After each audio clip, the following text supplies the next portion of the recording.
तबाही दिखाई जाती है, गाड़ियां जलती हुई दिखाई जाती हैं।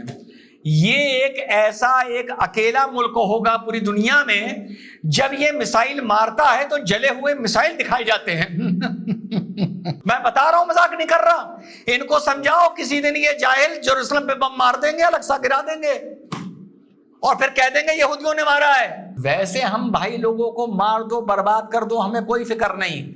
सिर्फ सायरन बजने पर यहूदी भागते हुए नजर आने चाहिए। का भाई जो बहुत तगड़ा डिफेंस एक्सपर्ट है वो इस मानसिकता को पकड़ के लाया है कि ओहो ये रात को आतिशबाजी करने के लिए। तो साथियों, आज के वीडियो का नाम है कैसे हुआ इजराइल बर्बाद। मुझसे एक साहब ने कहा कि कुछ ऐसा तो बोल दिया कर जो कभी कभी कमबख्त सुनने में अच्छा लगे। मैंने कहा यार, कभी कभी ऐसा काम भी कर दिया कर जो मुझे बोलने में अच्छा लगे। तो मुझे जब बोलने में अच्छा लगेगा तो ही तो जाकर तुझे सुनने में अच्छा लगेगा।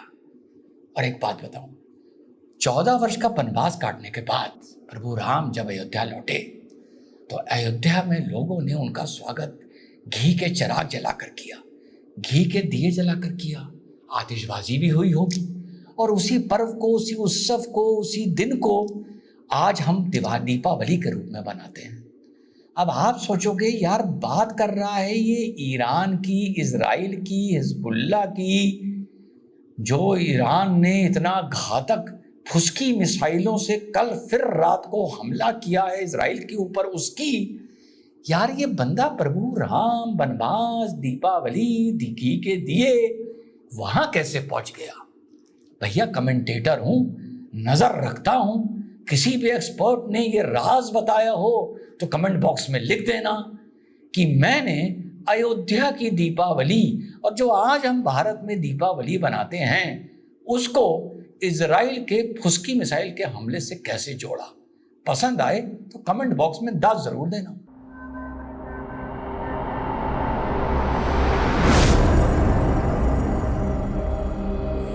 हेलो, नमस्कार, सत श्री अकाल, अस्सलाम वालेकुम। कैसे हैं जनाब? तो हम लोग कहाँ पर क्या बात कर रहे थे? अयोध्या की दीपावली की। और जो आज हम लोग दीपावली बनाते हैं, प्रभु राम जब अयोध्या लौटे तो घी के दिए अगर दिन में जले होते और आतिशबाजी दिन में हुई होती तो कैसा लगता? कैसा लगता? एक चीज सोचो, दीपावली क्या दिन में बना सकते हैं?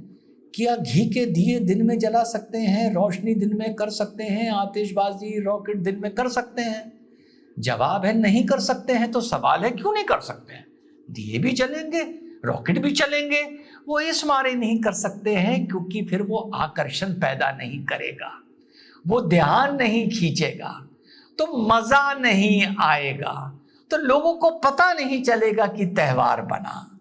बस यहां लाके जोड़ा है साथियों। इससे पहले जब ईरान ने मिसाइल छोड़े थे, और अब तो सोचो वो रात को क्यों छोड़े थे। हाँ, अब जोड़ लिया ना। वो रात को इसलिए छोड़े थे क्योंकि उसको भी आतिशबाजी करनी है, उसको भी आकर्षण पैदा करना है। वो भी चाहता है कि नीचे लगे कैमरेज में अच्छे अच्छे प्रोजेक्टाइल और ड्रोन और मिसाइल जाते नजर आए तो लगे कि ईरान ने एक बड़ा हमला किया है, तो दूर धमाके नजर आए।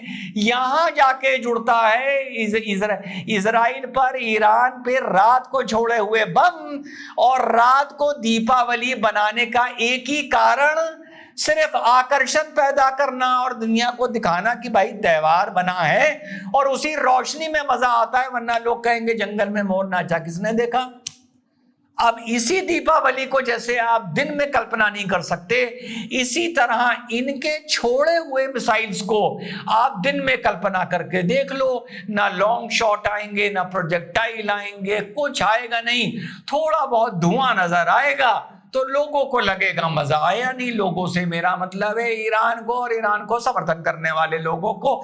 यहां जाके ये दोनों चीजें जुड़ती हैं। ये दो अटैक के बाद आपका भाई जो बहुत तगड़ा डिफेंस एक्सपर्ट है वो इस मानसिकता को पकड़ के लाया है कि ओहो ये रात को आतिशबाजी करने के लिए और कैमरों के लिए, डेटा बनाने के लिए ये रात को मिसाइल छोड़ते हैं।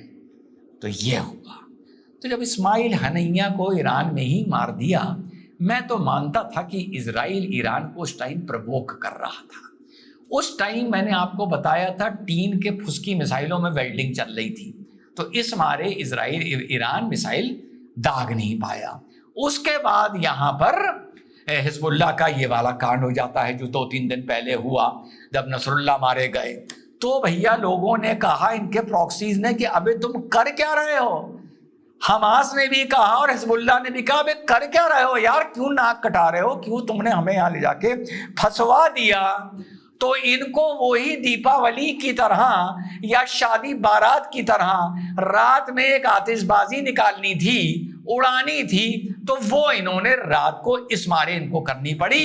एंड में विश्लेषण करके बताऊंगा ये लड़ाई ईरान के लिए कैसे, जैसे सांप के मुंह में छछूंदर है, उस तरह से ये लड़ाई ईरान के लिए साबित होती जा रही है। अब बात करते हैं हम प्रोजेक्टाइल्स पर।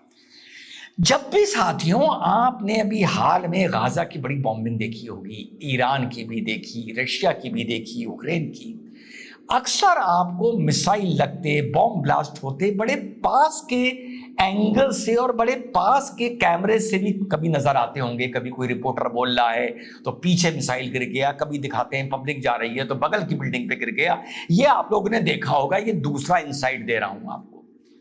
जब इनके फुसकी मिसाइल का आप टेलीवाइज कवरेज देखोगे, डेटा जो मैं दिखा रहा हूं, मीलों दूर जा रहे होते हैं शहर से, नजर आता है कि जहां ये गिर रहे हैं उसके पार रोशनी नहीं है। डिफेंस एक्सपर्ट हूं मैं, बहुत तगड़ा। ये बातें बताओ कहां और सुनी है, किसी डिबेट में या किसी प्लेटफॉर्म पे या किसी ब्रॉडकास्टर के पास। पहले भी मैंने ये बात बोली थी। दूर, कोई डायरेक्शन नहीं, एक ही जगह जाके धम धम धम धम गिर रहे हैं, वहां पे ब्लास्ट हो रहा है और लोग टीवी पर देख के वल्ला वल्ला कर रहे हैं। खुशी भी बाद में चर्चा करूंगा। कभी सोचिए बात। अब आप ये डेटा देख रहे होंगे, मेरा डेटा देखने के बाद फिर और भी डेटा देखिएगा, आप कहेंगे हाँ यार ये मिसाइल जाते कहाँ हैं। इन लोगों को ये नहीं पता जो इजराइल का, ये पहले मैं बता चुका हूं, जो पहले मेरे साथी लोग जुड़े हुए थे, जो इजराइल का आयरन डोम एयर डिफेंस सिस्टम है, एरो 1 एरो 2 सिस्टम है, डेविड स्लिंग सिस्टम है, ये 3 हिस्सों में बटा हुआ है। एक हिस्सा सैटेलाइट के जरिए हीट सीकिंग से पता लगाता है कि किस डायरेक्शन में मिसाइल फेंका गया है। इन लोगों को पता चल जाता है कि ईरान ने फॉर एग्जाम्पल इजराइल के ऊपर मिसाइल दागे। मैं इस घटना की बात कर रहा हूं, हीट सीकिंग से।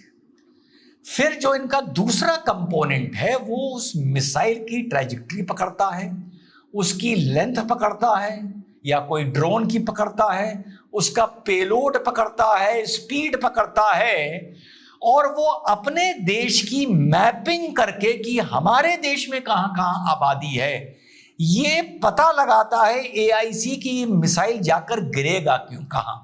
क्योंकि मिसाइल तो टीन का आ रहा है और इनके जो एरो दागे जा रहे हैं वो $25,000 से लेकर $50,000 तक का एक मिसाइल है।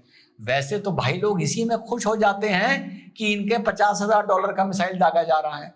वैसे हम भाई लोगों को मार दो, बर्बाद कर दो, हमें कोई फिक्र नहीं। सिर्फ सायरन बजने पर यहूदी भागते हुए नजर आने चाहिए हम इसी में खुश हो जाते हैं, तसल्ली कर लेते हैं, हम अल्लाह का शुक्र कर लेते हैं। तो वो दूसरा कंपोनेंट जब उसकी ट्रैजेक्टरी को नोट करता है और अपनी मैपिंग से मिलाता है और उसको ये पता चलता है साथियों कि वो किसी रेगिस्तान में, पहाड़ी में, वीराने में, खेत में जाके गिरने वाला है, तो उस मिसाइल को हिट नहीं किया जाता, उसको आने दिया जाता है, क्योंकि इनके हिसाब से वो फालतू का मिसाइल है, वेस्ट है, टीन का डब्बा। लॉन्ग डिस्टेंस कैमरा से, जूम कैमरा से दूर दिखाया जाता है, दाएं दाएं दाएं ब्लास्ट हुए और लोग वल्ला वल्ला करते नजर आते हैं। जो मिसाइल उस मैपिंग के हिसाब से इनके रहायशील इलाकों पर, सिटीज में गिर रहे होते हैं, ये दूसरा कंपोनेंट तीसरे कंपोनेंट को मैसेज देता है कि इस मिसाइल के डेटा ट्रांसफर होता है कि इसको मार गिराओ। ये है इसके पीछे की टेक्नोलॉजी जो लोग वाह वाह वाह वाह करते रहते हैं। पिछली बार 300 मिसाइल दागे थे, तो इजराइल की एक एयर बेस के बाहर गिरे थे 6 और एक गलती से अंदर गिर गया था, याद होगा, जिसमें एक बंदा मर गया था और थोड़े बहुत शीशे वीशे टूट गए थे, दीवार गिर गई थी। रशिया की सैटेलाइट्स घूम रही हैं, चाइना की सैटेलाइट्स घूम रही हैं।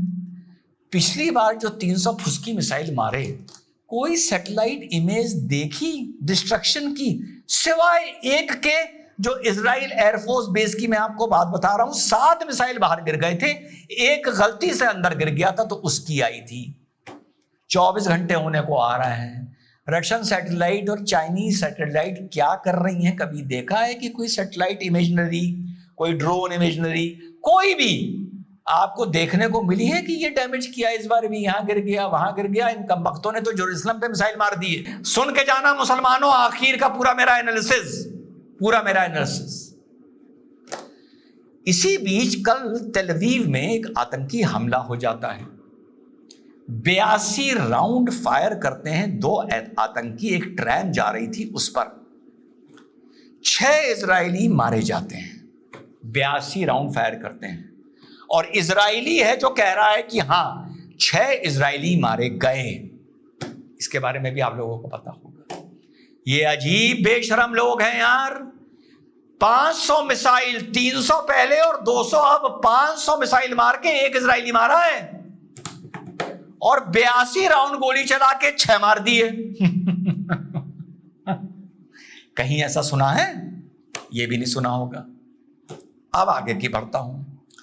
हमेशा आपने ये देखा होगा कि जब कोई मिसाइल अटैक होता है तो आपको क्रेटर दिखाया जाता है, डिस्ट्रक्शन दिखाया जाता है, तबाही दिखाई जाती है, गाड़ियां जलती हुई दिखाई जाती हैं।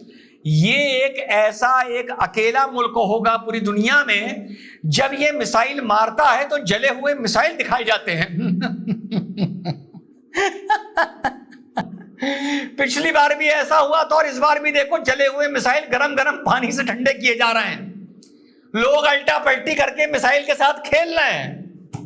एक मिसाइल इनका जाके वेस्ट बैंक में गिर गया। भैया मैं बता रहा हूं, मजाक नहीं कर रहा। इनको समझाओ, किसी दिन ये जाहिल जेरूसलम पे बम मार देंगे, अल-अक्सा गिरा देंगे और फिर कह देंगे यहूदियों ने मारा है। इनके मिसाइलों में डायरेक्शन वायरेक्शन कोई नहीं है। इससे पहले जो लोग भाले फेंकते थे ना, वो ज्यादा अच्छे थे। हमारा नीरज ज्यादा अच्छा भाला फेंकता होगा इनके मिसाइलों से। उसको भी बता दो कि भाला वहां गिरना है तो वहीं गिराएगा। तो मेरे भाई, इन्होंने जो वेस्ट बैंक पे गिराया है, लोग उसके साथ खिलौनों की तरह खेल रहे हैं, उस पे चढ़ के वल्ला वल्ला कर रहे हैं, शर्म नहीं आती, और आप खुश हो रहे हैं। एक तो हम यार खुश बहुत जल्दी हो जाते हैं। हम बर्बाद हो जाएं कोई बात नहीं, इजराइल की जनता बॉम्ब शेल्टर में बस भागती हुई नजर आनी चाहिए। हमारा तो खाना, हमारी जो बड़े की बिरयानी, उसी में हजम हो जाती है, उसी में हमारी हजम हो जाती है। तो भैया मुसलमानों, अपना वीडियो खत्म करूंगा। ये कुछ नहीं है, ये नौटंकी हो रही है, नौटंकी। कहीं कोई शीशे वीशे टूट गए, कहीं गलती से किसी बिल्डिंग पर गिर गया, वो देख देख के खुश मत हो। और इसके पीछे की तुमको 3 लेयर में राजनीति समझा दूं। पहले भी बोल चुका हूं, एक इस्लाम का धड़ा दूसरे इस्लाम के धड़े को उकसा रहा है कि वो दूसरा धड़ा इजराइल के साथ जंग करे, इजराइल को भी नुकसान हो, और दूसरा धड़ा यानी ओमान, कतार, सऊदी अरेबिया, जॉर्डन, यूएई, और ये जो दूसरा धड़ा है ये भी बर्बाद हो। और वो पहला वाला इस्लाम का जो धड़ा है मुसलमानों का, वो दूर बैठ के तमाशा देखे अपने दोनों दुश्मनों की बर्बादी का। पहला।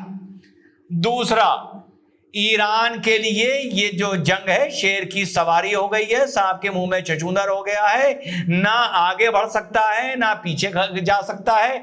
आगे बढ़ेगा तो ऐसे 200 मिसाइल अगर इजराइल ने दाग दिए तो तबाही तबाही मच जाएगी। पीछे हटेगा तो मजाक का और बुजदली का सबब बन जाएगा।